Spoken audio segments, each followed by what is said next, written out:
पंचायत आज तक में एक बार फिर से आपका स्वागत है। जम्मू कश्मीर की आवाज़ पूरे देश तक पहुंचाने वाला ये कार्यक्रम आज दिन भर आप देख रहे हैं। सवाल यह है कि कितना बदल रहा है कश्मीर। आपने नेताओं को सुना, आपने सियासतदानों को सुना, वो अपने तरीके से, अपने चश्मे से, अपने नज़रिए से परिस्थितियों को देखते हैं। क्या सोचते हैं यहाँ पर रह रहे आम लोग? इसी कड़ी में 3 खास मेहमान हमारे साथ जुड़ रहे हैं। एजाज रसूल साहब जो कि एनवायरमेंटलिस्ट हैं, हन्नान हुसैन साहब सोशल एक्टिविस्ट हैं, एडवोकेट भी हैं आप, और अनिका नज़ीर एक सोशल एक्टिविस्ट हमारे साथ जुड़ रही हैं। अनिका जी माइक उठा लीजिएगा। आप ही से मेरा पहला प्रश्न है और वो बस सिंपल है। बदल रहा है कश्मीर और बदल रहा है तो क्या वो बड़े बदलाव हैं, अच्छे बदलाव हैं? आपको लगता है नया कश्मीर जो कहा जा रहा है वो वाकई उभर रहा है? देखिए, सबसे पहले बहुत बहुत शुक्रिया मुझे अपनी चैनल पे बुलाने के लिए। कश्मीर में इलेक्शंस हो रहे हैं और सरगर्मियां जो हम इलेक्शंस की देख रहे हैं काफ़ी ज़ोरों शोरों से चल रही हैं। लेकिन जब हम कश्मीर के बदलाव की बात कर रहे हैं तो एक किस्म से पॉलिटिकल मनोवरिंग होती है जिससे मेरी ज़ाती दुश्मनी है, क्योंकि हम वो बच्चे हैं जो ख़ानदानी राज के विक्टिम्स हैं। ख़ानदानी राज ने आज तक कश्मीर में हमें इस तरीके से एक्सप्लॉइट किया है, कश्मीर के बच्चों को। जब हमारे पास एक स्पेशल स्टेटस था, उसके अंदर हमें बहुत सारी सुविधाएं मिलनी चाहिए थी, तब हमें सिर्फ पैलेट मिले, तब सिर्फ हमें हम पर गोलियां चलाई गई, तब हम पर सिर्फ पैलेट चलाए गए और हमें जेलों के अंदर भर दिया गया और कब्रिस्तान भरे गए।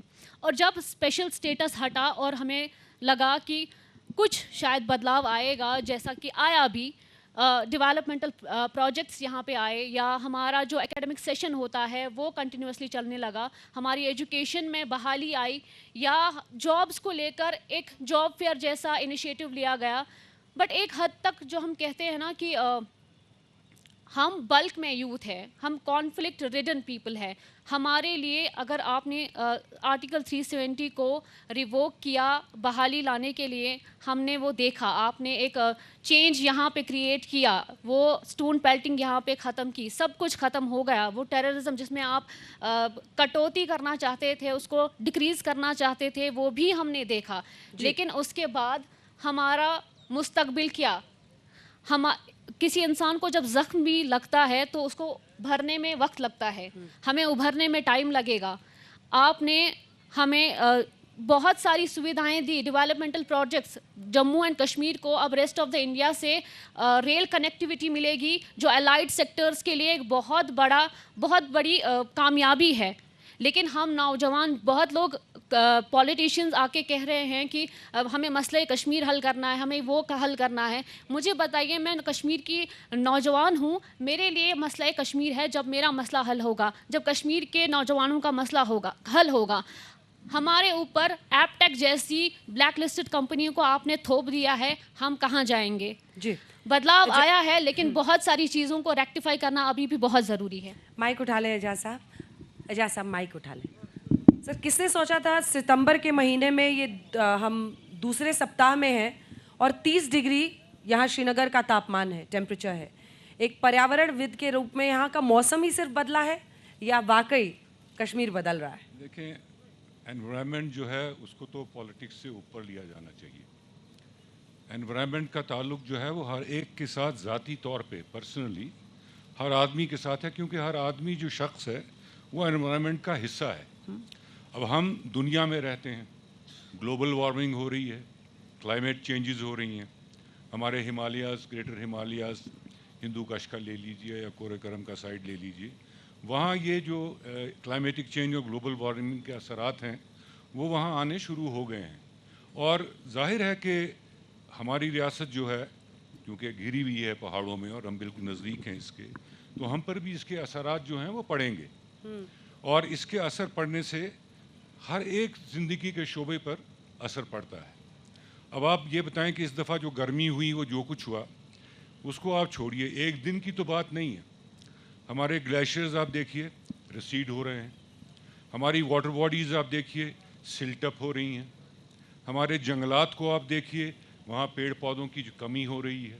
ये सब जो प्रोसेस है ये एक दिन में नहीं हुआ, ये कई सालों से आहिस्ता आहिस्ता होता गया। और इसके लिए कुछ प्रोजेक्ट्स बनाए भी गए, कुछ की अमलावरी की गई, कुछ की नहीं की गई जी।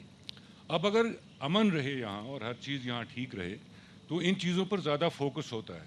मगर अगर आप मुझसे पूछें तो जितनी भी मैंने चैनल पे मैनिफेस्टो सुने हमारे इलेक्शन के बारे में, मुझे नहीं दिखता कि किसी एक भी मैनिफेस्टो में मैं एनवायरनमेंट के बारे में कुछ सुना हो कि साहब हम एनवायरनमेंट में ये चीज़ करेंगे।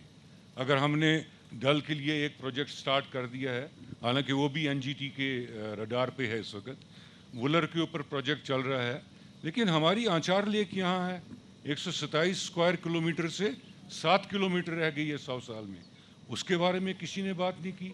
हालांकि वो कॉन्स्टिट्यूंसी है, वहाँ इलेक्शन लड़े जाएंगे, बल्कि उस कॉन्स्टिट्यूंसी का एरिया बढ़ा दिया गया। अब तो हजरतबल का जो एरिया है वो भी उसमें शामिल कर दिया गया है। तो एनवायरनमेंट की जब तक बात होगी, जब तक वो नहीं होगी, तब तक हम मैनिफेस्टो को किस तरह देखें। डेवलपमेंट आप कहते हैं, डेवलपमेंट जो होती है ये सड़कों बनाने और पुल बनाने या रेलवे बनाने से इससे नहीं होती जी। इसके जो बुरे असरात होते हैं, जो एनवायरमेंटल इम्पैक्ट इसका पड़ता है, उसको देखना, उसको मेजर करना, वो सब एनवायरनमेंट में आता है और उसकी तरफ ध्यान देने की ज़्यादा ज़रूरत है। जी अनंत साहब, अनुच्छेद 370 और 35 से लगा हुआ वाला कश्मीर बेहतर था या ये दोनों हटने के बाद का कश्मीर आपके लिए बेहतर दिखता है? देखिए, आपने बदलाव की बात कही। अगर हम समाज पे और सोसाइटी की ग्राउंड लेवल पे एक इंट्रोस्पेक्शन, फ्लोर ऑडियो बढ़ा दें ज़रा, और एक समाज को, सोसाइटी में जो हमारा वर्किंग क्लास है, जो मज़दूर तबका है, छापरी फरोश लोग हैं, उनकी मुश्किलात कम होने के बजाय बढ़ ही गए। आप देख लीजिए, स्मार्ट सिटी के नाम पे अभी आपके फुटपाथ्स ऑक्यूपाई किए जा रहे हैं, वहाँ पे आपसे गाड़ी रखने के लिए पैसे मांगे जा रहे हैं। कोई बदलाव जो सड़क पे दिखने को नहीं मिल रहा है, सोसाइटी पे दिखने को नहीं मिल रहा है। किसी वर्किंग क्लास, किसी वेंडर को रिहेबिलिटेट नहीं किया गया।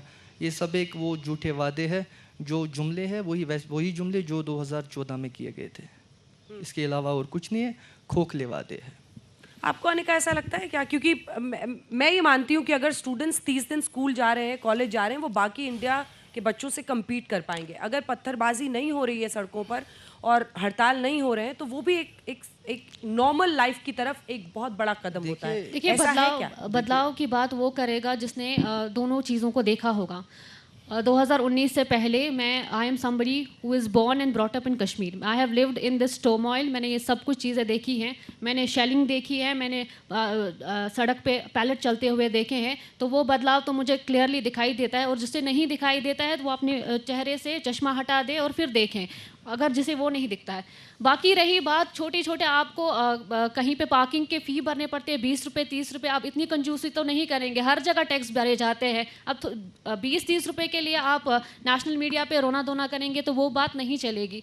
बदलाव, यहाँ बड़े बदलावों के बारे में बात होनी चाहिए, और जो बड़ी चीज़ें हैं, बड़े मुद्दे हैं, उन पर बात होनी चाहिए। छोटी छोटी चीज़ों पे, स्कूटर के लिए आपको 20 रुपये मांगे गए या गाड़ी पार्क करने के लिए, वो तो हर कोई देता है। पूरे देश में ही नहीं, पूरी दुनिया में टैक्स भरा जाता है गाड़ियों को पार्क करने के लिए।